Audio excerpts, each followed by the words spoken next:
Okay नमस्कार साथियों। अभी हम डिस्कस करने जा रहे हैं इनकम टैक्स जो आपका वन है उसके बारे में। क्योंकि बीकॉम फोर्थ सेमेस्टर्स में जो इनकम टैक्स है ये आपका पूरी तरीके से थ्योरी एंड प्रैक्टिकल बेस पे होगा। मेरे से अगर आप पूछेंगे बच्चों तो मैं आपको इतना बताऊंगा जो ये जो इनकम टैक्स है ना, ये टैक्स लॉ के हिसाब से आपको पढ़ना पड़ेगा। इसमें जो प्रोविजंस होंगे, जो सेक्शंस होंगे, उसके हिसाब से आपको आइडेंटिफाई करने पड़ेंगे, चीजों को समझना पड़ेगा। सिलेबस ऑलरेडी हम चर्चा कर चुके हैं। आज हम पहले चैप्टर्स की बात डिस्कस करेंगे। चैप्टर्स का नाम है बेसिक कंसेप्ट। चैप्टर्स क्या है? बेसिक्स कंसेप्ट्स है।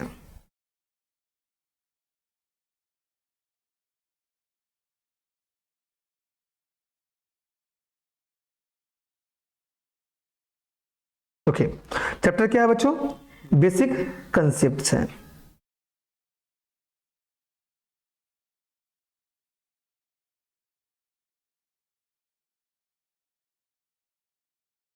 Basic concept. इस चैप्टर से आपका सिर्फ थ्योरी आने वाला है। क्लियर कि नहीं है? कुछ स्पेसिफिक क्वेश्चंस ही आएंगे, बट ऐसा भी नहीं है जो कि मैं आपको बोल दूं तो ये पढ़ के चले जाओ और उससे आपका क्या हो गया, एग्जाम्स में जाके बैठो और लिख के आ जाओ, आपका कहानी क्या हो गया, खत्म हो गया। इससे कोई फायदा होने वाला नहीं है। टेक्स्ट का मतलब होता है डेप्थ में जाकर के उस चीज के बारे में सीखना। तो जो भी आपको बताया जाएगा एटलीस्ट उसको पूरी तरीके से क्या करना है, आपको सीखना है। अगर आपका बीकॉम में टॉपिक कम कवरेज रहेगा बेसिक कंसेप्ट का, अगर मैं बताऊं कि टॉपिक कम है, तो आपका जो हमारा जो सीएमए का क्लासेस है, चाहे आईपीसी का जो क्लासेस है या एग्जीक्यूटिव का है, उसमें आपको पूरी कंटेंट कवरेज मिल जाएगा। अगर आपको टैक्स के बारे में सीखना है तो सर बेसिक कंसेप्ट किसको कवर करता है? याद रखेंगे बेसिक कंसेप्ट जो है ये सेक्शन 1 से लेकर के 4 तक है, याद रखना। बेसिक कंसेप्ट की जो सेक्शन है सेक्शन 1 से लेकर के 4 है। हम सबसे पहले किसकी बात कर रहे हैं? हम बात कर रहे हैं टैक्स। हम अभी इनकम टैक्स की बात नहीं कर रहे हैं, हम बात कर रहे हैं टैक्स। टैक्स किसे बोलते हैं? जो रेट गवर्नमेंट आपके इनकम के ऊपर चार्ज करता है उसे हम टैक्स बोलते हैं। तो टैक्स बच्चों किसको रेफर करता है? Tax refer to a rate charged by the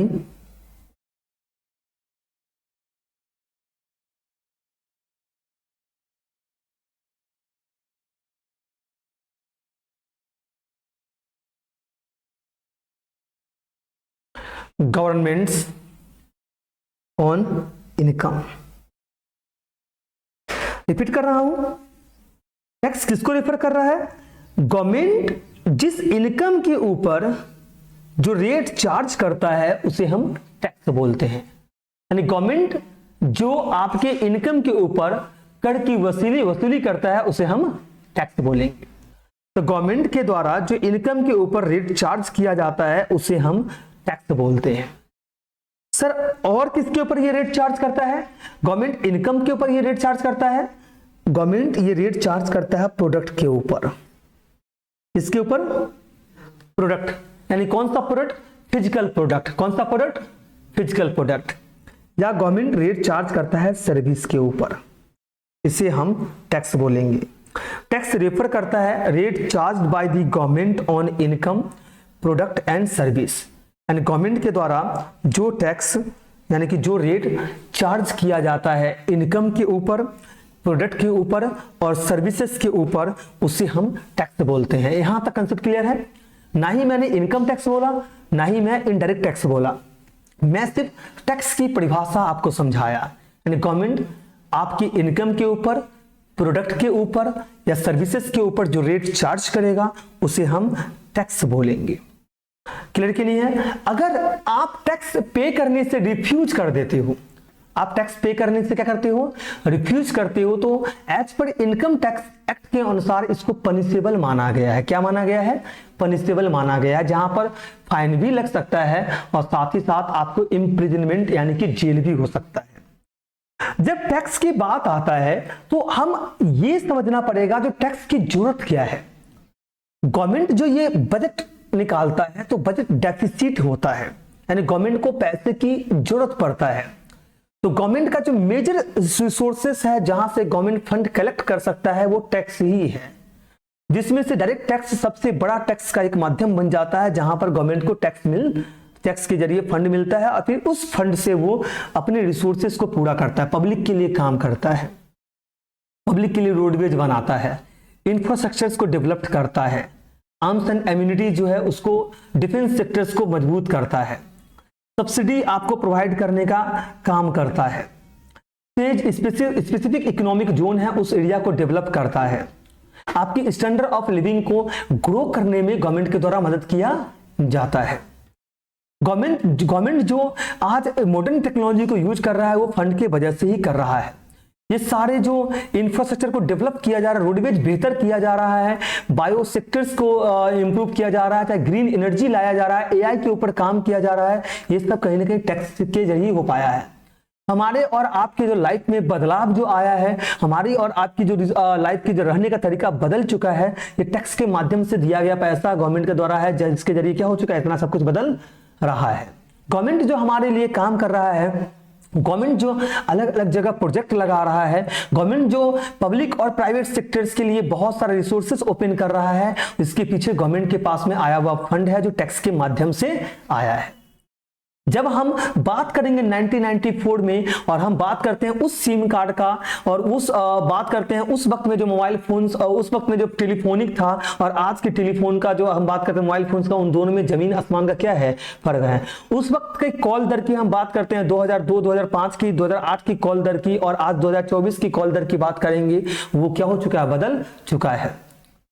या जो आपका इनकमिंग कॉल फ्री है, आउटगोइंग कॉल फ्री है, सिर्फ नेट का चार्जेस लग रहा है, और 5G हो गया, आ चुका है, और इसके बाद 6G आने वाला है, ये सब कहीं ना कहीं फंड के वजह से ही हो रहा है। तो हमारे और आपके द्वारा जो एक कंट्रीब्यूशंस किया जा रहा है, जिससे पॉवर्टी को कम किया जा सकता है, एम्प्लॉयमेंट को बढ़ाया जा सकता है, रोडवेज को बेहतर बनाया जा सकता है, इंडस्ट्रीज को ओपन किया जा सकता है, हॉस्पिटल्स में फैसिलिटी प्रोवाइड किया जा सकता है, नया नया आर्म्स एंड एम्यूनिशंस बनाया जा सकता है, डिफेंस सेक्टर को मजबूत किया जा सकता है, और साथ ही साथ कहीं ना कहीं उन सब बैकवर्ड क्लासेस को इंप्रूव करने का जो काम होता है वो कहीं ना कहीं वो फंड किससे होता है, टैक्स।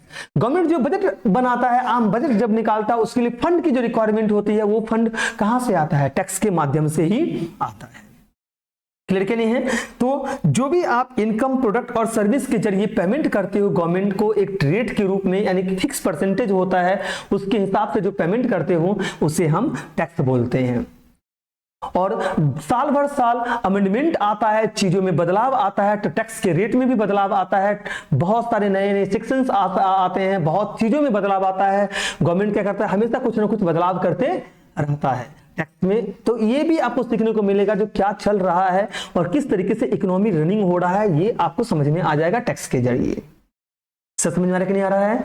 तो हमने बात किया, हमने सबसे पहले आपसे क्या डिस्कस किया, सेक्शन 1 से लेकर सेक्शन 4 कवर करता है टैक्स को। टैक्स रेफर करता है rate charge by the government of income, product and service.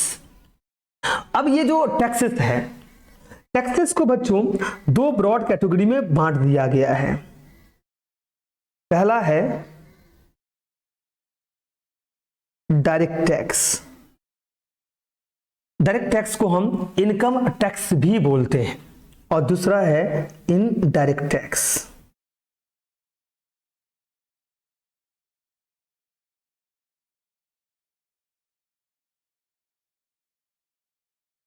Direct tax है और इनडायरेक्ट टैक्स है।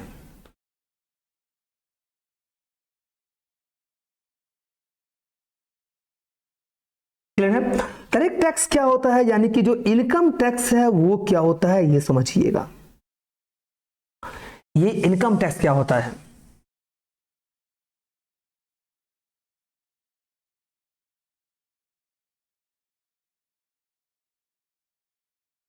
Which is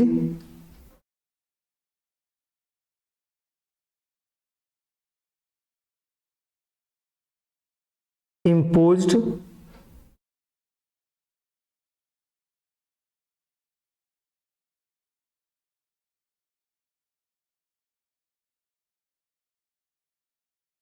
directly by taxpayer,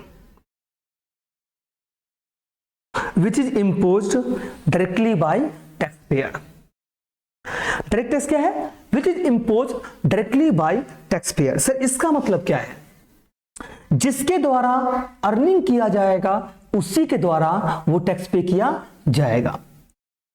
जिसके द्वारा अर्निंग किया जाएगा उसी के द्वारा वो टैक्स पे किया जाएगा। The person whom it is collected cannot shift its burdens to anybody else.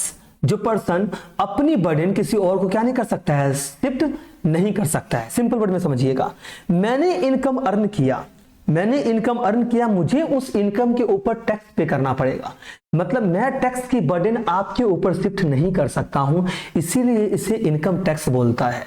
यानी भैया जो कमाएगा वही टैक्स पे करेगा। यानी अगर हम कमाएंगे तो हमें अपनी इनकम के ऊपर टैक्स पे करना पड़ेगा, इसलिए हम इसे डायरेक्ट टैक्स बोलते हैं। यहाँ पर अल्टीमेटली जो बर्डन होगा वो जो इनकम जनरेट कर रहा है उसी के ऊपर बर्डन होगा। ये बर्डन किसी के ऊपर भी शिफ्ट नहीं किया जा सकता है। मैं कमाऊंगा, मुझे टैक्स पे करना पड़ेगा। इसे हम इनकम टैक्स यानी कि डायरेक्ट टैक्स बोलते हैं। डायरेक्टली टैक्स पेयर के द्वारा टैक्स पे किया जाता है। अगर आपकी एलिजिबिलिटी है टैक्स पे करने का, यानी आप टैक्स जो पे करने का जो लिमिट है, यानी जो एग्जिबिशन लिमिट है उसके ऊपर हो, तो लेकिन आपको अगर बताया कि 2.5 लाख तक अगर आपको टैक्स नहीं देना है तो 2.5 लाख के ऊपर अगर आप अर्न करते हो तो आपको टैक्स पे करना पड़ेगा। होप सो आपको समझ में आ गया होगा। तो सर ये इनकम टैक्स क्या है? सर ये इनकम टैक्स क्या है? डायरेक्ट टैक्स मतलब इनकम टैक्स। अच्छा, आपको यहां तक समझ में आ चुका है ना? तो सर इनकम टैक्स क्या है? इनकम टैक्स यह एक डायरेक्ट टैक्स है जो आपका एनुअल इनकम जो है ना उसके ऊपर चार्ज किया जाता है।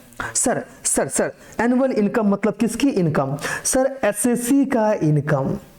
सर किसका इनकम? एसएससी। सर एसएससी कौन होता है? हु पे टैक्स। जो टैक्स पे करने के लिए एलिजिबल है उसे हम एसएससी बोलते हैं। क्या बोलते हैं? एसएससी बोलते हैं। जो एसएससी का एनुअल इनकम है बच्चों, एसएससी का जो एनुअल इनकम है, मैं रिपीट कर रहा हूं, एसएससी का जो एनुअल इनकम है उस इनकम के ऊपर जो आप टैक्स पे करते हो इसे हम डायरेक्ट टैक्स बोलते हैं। यानी income tax is a direct tax which is charge on the annual income of an SSC. यानी मैंने कमाया तो मैं अपनी इनकम के ऊपर जो टैक्स पे करूंगा इसे हम इनकम टैक्स बोलेंगे। और कौन टैक्स पे करेगा? एसएससी टैक्स पे करेगा, जो टैक्स पे करने की एलिजिबिलिटी रखता है। अच्छा, ये जो एसएससी टैक्स पे करेगा वो किस इनकम के ऊपर करेगा? जो इसके द्वारा इनकम अर्न किया गया है प्रीवियस ईयर में।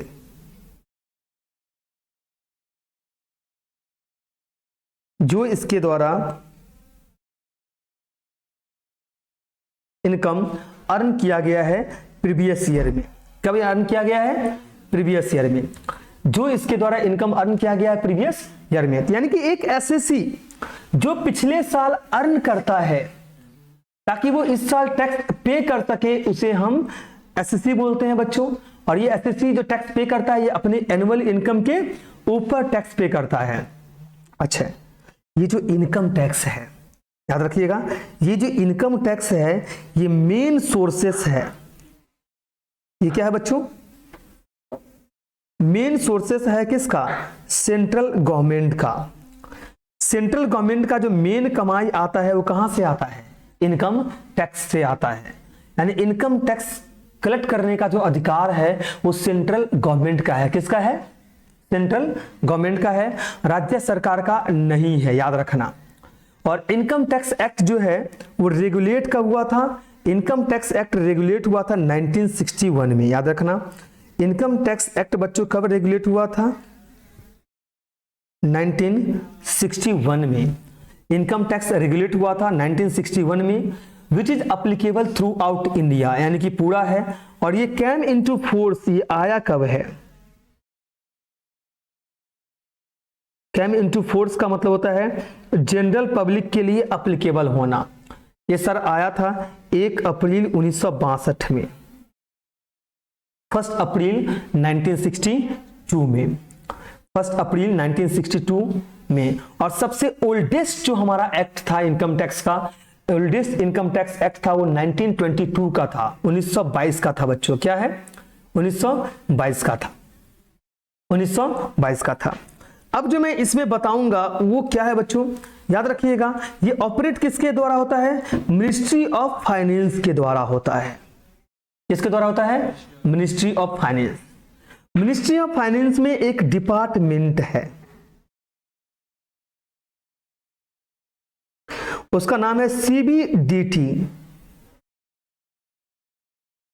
Central board of direct tax. Central board of direct tax जो एक डिपार्टमेंट है रेवेन्यू का, किसका? मिनिस्ट्री ऑफ फाइनेंस का। तो इसके द्वारा इनकम टैक्स कलेक्ट किया जाता है। तो मेरा कहना है इसके द्वारा क्या होता है? इनकम टैक्स कलेक्ट किया जाता है। तो ये इनकम टैक्स क्या है? एक डायरेक्ट टैक्स है जो एसएससी के एनुअल इनकम के ऊपर चार्ज किया जाएगा। जो भी एसएससी एनुअल प्रीवियस ईयर में अर्न करेगा उसके ऊपर करंट ईयर में क्या करेगा? टैक्स पे करेगा। तो प्रीवियस ईयर यहां पर 2 वर्ड आ गया, एसएससी। पहले तो समझ लो जो ये आ गया एसएससी, क्या आ गया? एसएससी। एसएससी कौन होगा? एसएससी कोई भी इंडिविजुअल हो सकता है बच्चों। कौन हो सकता है? कोई भी इंडिविजुअल जो अपनी इनकम के ऊपर टैक्स पे करता है, जैसे हम और आप जैसे लोग। यानी कि एसएससी एक पर्सन है बच्चों। क्या है? एक पर्सन। और वो पर्सन क्या है? इंडिविजुअल है। वो पर्सन है हिंदू अनडिवाइडेड फैमिली, जो एचयूएफ के अंदर आता है। आपने सुना होगा एचयूएफ की 2 पार्ट्स हैं, एक है दयावाग है और एक मिटकसारा है। दयावाग जो है ये बंगाल में और असम में अप्लीकेबल होता है, और मिटकसारा होल ऑफ इंडिया में अप्लीकेबल है एक्सेप्ट बंगाल और असम। इसमें आपको जो बच्चे जन्म लेते हैं वो एचयूएफ के अंदर क्या हो जाते हैं? रजिस्टर्ड हो जाते हैं। जिसमें से मिटकसारा का एक अलग एग्जांपल्स है, किसको राइट दिया जाए, किसको राइट नहीं दिया जाएगा। एचयूएफ के बाद आता है एओपी और BOI, association of person and body of individual. जैसे मैं नाम लेता हूं कलकत्ता यूनिवर्सिटी, कंपनी सेक्रेटरी की इंस्टीट्यूशंस, या चाहे मैं बात करूं किसी फॉर्म की वगैरह बात करूं, या ये इंस्टीट्यूट्स का। इसके बाद आता है artificial judicial persons. Artificial judicial persons, company आ सकता है। क्या आ सकता है? कंपनी। पार्टनरशिप फॉर्म आ सकता है, पार्टनरशिप फॉर्म आ सकता है, कंपनी आ सकता है। इसके साथ ही साथ लोकल अथॉरिटी जो है वो भी आ जाएगा।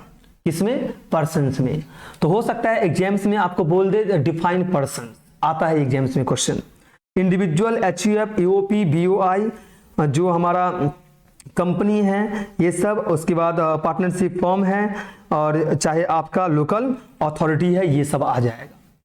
तो ये सब एलिजिबल होंगे टैक्स पे करने के लिए। लेकिन इसमें भी कुछ प्रोविजंस है, किसके लिए? आर्टिफिशियल जुडिशियल पर्सन के लिए। हम उसकी बात फिलहाल नहीं करेंगे क्योंकि वो आपके सिलेबस का अभी फिलहाल हिस्सा नहीं है। आपका सिलेबस बहुत ही मतलब कहीं ना कहीं छोटे तौर पे अगर मैं देखा जाए तो उतना लेंदी नहीं है, बट इसको अगर आपको ज्यादा डेप्थ में सीखना है तो अगर आप सीएस का सीएमए करेंगे तो उसमें क्या हो जाएगा आपको, इसमें मैं डेप्थ में चर्चा करूंगा। अच्छा, तो सर ये समझ में आ गया ना डायरेक्ट टैक्स क्या है। अच्छा, इनडायरेक्ट टैक्स क्या है? जो अल्टीमेटली बियर किया जाएगा कंज्यूमर्स के द्वारा, किसके ऊपर? गुड्स एंड सर्विस के ऊपर। समझने की कोशिश करिएगा। मैंने आपको सामान बेचा, मैंने आपको प्रोडक्ट बेचा और कमाई मेरा हुआ, बट टैक्स कौन पे कर रहा है? आप पे कर रहे हो। आपने किसी और को बेचा तो आपने जो टैक्स पे किया था वो पैसा आपको आईटीसी के जरिए मिल जाएगा, यानी कि इनपुट टैक्स क्रेडिट के रूप में मिल जाएगा, और सामने वाले को वो पूरा टैक्स पे करना पड़ेगा। वो किसी और को बेचा, फिर उसको पे करना पड़ेगा। जिस वक्त में आपको ये पता चल जाए जो अब ये बेच नहीं रहा है, ये खुद कंजम्पशन कर रहा है, सारा टैक्स उसी के द्वारा पे किया जाएगा। तो जो कंजम्पशन करता है यानी जो रीसेल नहीं करता है उसे हम कंज्यूमर्स बोलते हैं। क्या बोलते हैं? कंज्यूमर्स। तो इनडायरेक्ट टैक्स जो है ना वो गुड्स एंड सर्विस टैक्स के ऊपर लगता है, गुड्स एंड सर्विस के ऊपर लगता है जिसे आप जीएसटी बोलते हो। मैन्युफैक्चरिंग के ऊपर लगता है जिसे हम एक्साइज बोलते हैं। इंपोर्ट और एक्सपोर्ट्स के ऊपर लगता है जिसे हम कस्टम्स बोलते हैं। समझ में आ रहा है कि नहीं आ रहा है? तो ये अल्टीमेटली कौन बियर करेगा? कंज्यूमर्स बियर करेगा। यानी जो बर्डन है ना, कमाया कोई और, बर्डन किसी और के ऊपर शिफ्ट कर दिया गया। यानी मैंने कमाया और टैक्स आपने पे किया क्योंकि आप कंजम्पशन किए हो। इसे हम इनडायरेक्ट टैक्स बोलते हैं। यानी कि इनडायरेक्टली आपसे वो टैक्स कलेक्ट किया जाएगा और गवर्नमेंट को पे किया जाएगा। यानी मैं नहीं पे करूंगा, वो आपसे टैक्स कलेक्ट करके मैं गवर्नमेंट को पे करूंगा, इसलिए इसे हम इनडायरेक्ट टैक्स बोलते हैं। और इनडायरेक्ट टैक्स जो लगता है वो गुड्स और सर्विसेज के ऊपर लगता है, जिसे हम जीएसटी के रूप में देखते हैं, जिसे हम एक्साइज ड्यूटी के रूप में देखते हैं, जिसे हम वैट के रूप में देखते हैं कि अभी भी वैट कुछ प्रोडक्ट के ऊपर चल रहा है, like alcoholic liquid for human consumption पे वैट एप्लीकेबल है, और कस्टम्स के रूप में देखते हैं। सर समझ में आ गया ना इनडायरेक्ट टैक्स क्या होता है और डायरेक्ट टैक्स क्या होता है? अच्छा, डायरेक्ट टैक्स क्या है? डायरेक्टली जो एसएससी के एनुअल इनकम के ऊपर चार्ज किया जाएगा, और ये एनुअल इनकम एसएससी कब कर रहा होगा? प्रीवियस ईयर कर रहा होगा। और उस ईयर की उस इनकम के ऊपर कब टैक्स दे दिया जाएगा? इस साल। अच्छा, ये कब की एक्ट है? 1961 की है, लेकिन कैम इनटू फोर्स कब हुआ है? 1962 में 1 अप्रैल को हुआ है, जब जनरल पब्लिक के लिए क्या हो गया? अप्लाई किया जा सका। क्यों? मेजर सोर्सेस ऑफ रेवेन्यू कहां से आता है? गवर्नमेंट का इनकम टैक्स से आता है। और इनकम टैक्स कौन कलेक्ट करता है? CBDT, central board of direct tax, जो किसका डिपार्टमेंट है? Ministry of finance. Ministry of finance का काम क्या है? फाइनेंस से रिलेटेड सारा जानकारी इकट्ठा करना और उसके ऊपर संज्ञान लेना। होप सो आपको यहां तक समझ में आ गया होगा। और इनकम टैक्स कलेक्ट कौन करेगा? सिर्फ सेंट्रल गवर्नमेंट कलेक्ट करेगा। और इनडायरेक्ट टैक्स कौन कलेक्ट करेगा? Central government as well as state government करेगा, जिसे हम जीएसटी के रूप में देखते हैं। तो जीएसटी का 3 पार्ट है, IGST integrated goods and service tax, CGST central goods and service tax, SGST state goods and service tax, है ना। यानी कि दोनों कलेक्ट करता है, सेंट्रल भी और स्टेट्स भी। अब हमने 2 वर्ड यूज किया, हमने तो एसएससी सीख लिया, हमने सीख लिया पर्सन। अब आता है असेसमेंट ईयर और प्रीवियस ईयर। हम किसकी बात कर रहे हैं? असेसमेंट ईयर और प्रीवियस ईयर। पहले समझिएगा जी, ईयर कब से शुरू होता है? ये ईयर शुरू होता है 1 अप्रैल से और खत्म होता है 31 मार्च। 12 महीने का जो पीरियड है। अगर हमें 12 महीने की जानकारी चाहिए तो अब समझिएगा, अगर मैं बोलूं अभी का असेसमेंट ईयर क्या है, अभी का, तो अभी है 1/4/2024 से लेकर के 31 मार्च 2025। अगर आप नॉर्मली बात करोगे अपनी कलकत्ता यूनिवर्सिटी का, तो ये हो जाएगा 1/4/2023 से लेकर के 31 मार्च 2024, यानी कि इससे पहले वाला।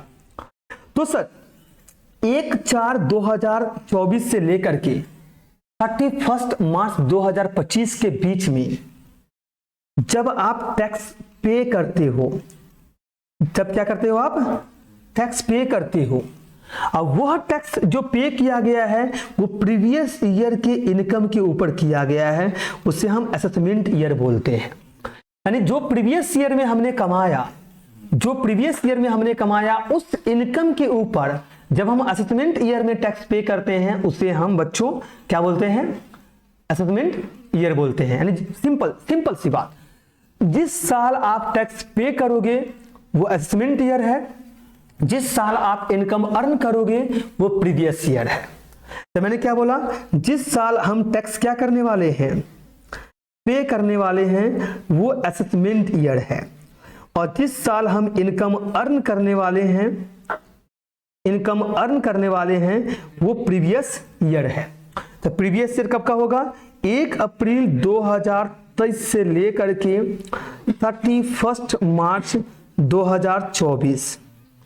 यानी 1 अप्रैल 2023 से लेकर के 31 मार्च 2024 में जो आपने कमाया उसके ऊपर आप टैक्स पे करोगे 1 अप्रैल 2024 से लेकर के 31 मार्च 2025 में। समझ में नहीं आ रहा है? कब पे करोगे? 31 मार्च 2025 में। इसे हम असेसमेंट ईयर, मतलब जिस साल हम प्रीवियस ईयर के इनकम के ऊपर टैक्स पे करेंगे वो असेसमेंट ईयर है। और जिस साल हम इनकम अर्न करेंगे ताकि अगले साल हम क्या कर सकें? टैक्स पे कर सकें, वो प्रीवियस ईयर है। तो असेसमेंट ईयर और प्रीवियस ईयर आपको बच्चों समझ में आ गया होगा। असेसमेंट ईयर और प्रीवियस ईयर क्या हो गया होगा, आपको समझ में आ गया होगा। होप तो आपको पूरा क्लियर है कि नहीं है। अच्छा, ये तो असेसमेंट ईयर समझ में आ गया। अच्छा, असेसमेंट क्या होता है, सिंपल सी बात है। असेसमेंट जो हमारा होता है ना बच्चों, ये सेक्शन 28 को कवर करता है। सर आपके लिए नहीं बोलूंगा, फॉर बीकॉम स्टूडेंट्स हम नहीं बोलेंगे, बस जो बच्चे सीएमए इंटर वगैरह के हैं उनके लिए है। एसएससी का क्या है, एसएससी जो है वो सेक्शन 2 क्लॉज 7 के लिए अप्लाई किया जाता है, और ये जो हमारा सेक्शन 2 क्लॉज 8 के लिए है असेसमेंट्स। क्या है, असेसमेंट्स है, क्या है ना बच्चों। अच्छा, कंपोनेंट इनकम टैक्स लॉ में सबसे पहले हमें इनकम टैक्स एक्ट पता होना चाहिए जो कि 1961 का है। फिर हमें एनुअल फाइनेंस एक्ट पता होनी चाहिए। इनकम टैक्स रूल 1962 है, ये पता होना चाहिए। टाइम टाइम सर्कुलर और नोटिफिकेशन निकलता है, ये पता होना चाहिए। और लीगल डिसीजंस ऑफ कोर्ट्स है, ये हमें पता होनी चाहिए। आपको यहां तक क्लियर है कि नहीं है बच्चों, समझ में आ रहा है कि नहीं आ रहा है। सर्कुलर, नोटिफिकेशन, ये सब कुछ निकलेगा।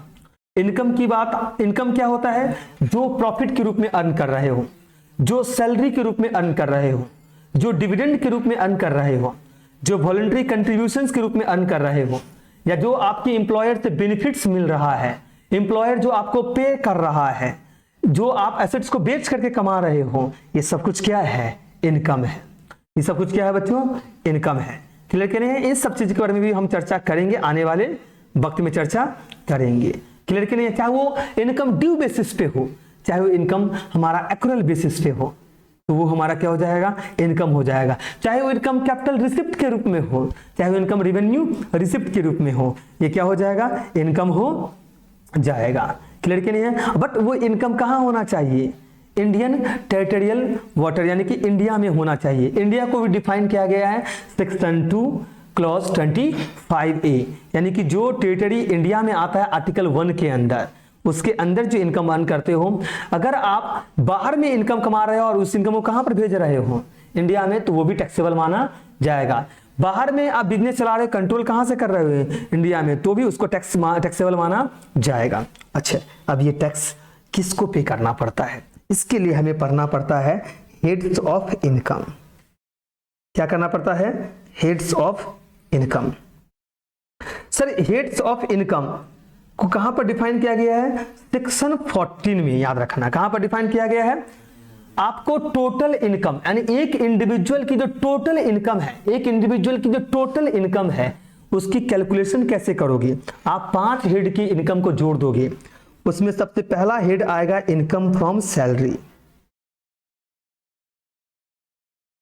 इनकम फ्रॉम सैलरी के लिए जो सेक्शन है वो सेक्शन 15 से लेकर के 17 तक है, याद रखना। इससे हम ऐड करते हैं दूसरी हेड्स की इनकम, जिसे बोलते हैं इनकम फ्रॉम हाउस प्रॉपर्टी। इसके लिए जो सेक्शन है सेक्शन 22 से लेकर के 27 तक है बच्चों। सेकेंड हेड क्या आ जाएगा, इनकम फ्रॉम हाउस प्रॉपर्टी। इसके बाद हम बात करते हैं थर्ड हेड्स का।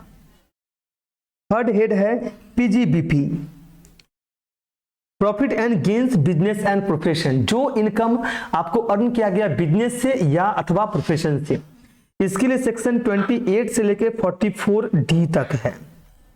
28 से लेकर 44D तक है। इससे ऐड करते हैं कैपिटल गेन। क्या ऐड करते हैं, कैपिटल गेन, जिसके लिए सेक्शन 45 से लेकर के 55A तक है। सेक्शन 45 से लेकर 55A तक है। हम किसकी बात कर रहे हैं, कैपिटल गेन। जब ये 4 हेड में जो इनकम नहीं आते हैं, जो इनकम सैलरी में नहीं आता है, जो इनकम हाउस प्रॉपर्टी में नहीं आता है, जो income profit and gains business and professions में नहीं आता है, जो इनकम कैपिटल गेन में नहीं आता है, वह इनकम आता है income from other sources. Sir capital gain का मतलब क्या होता है, किसी एसेट्स को बेच करके जो आपको गेन हो रहा है। सर बिजनेस एंड प्रोफेशन मतलब जो इनकम आपका बिजनेस या प्रोफेशन से आ रही है, मेरा प्रोफेशन है तो प्रोफेशन से जो इनकम आ रहा है। सर हाउस प्रॉपर्टी से क्या आ रहा है, जो हाउस से जो रेंट रिकवर हो रहा है। तो सैलरी से क्या होता है, एम्प्लॉयर जो आपको प्रोवाइड करता है परक्विजाइट्स के रूप में, अलाउंसेस वगैरह के रूप में, मॉनेटरी बेनिफिट्स और मॉनेटरी जो पेमेंट करता है। सर 5वां हिट्स जो हमारा आता है ये है income from other sources. Income from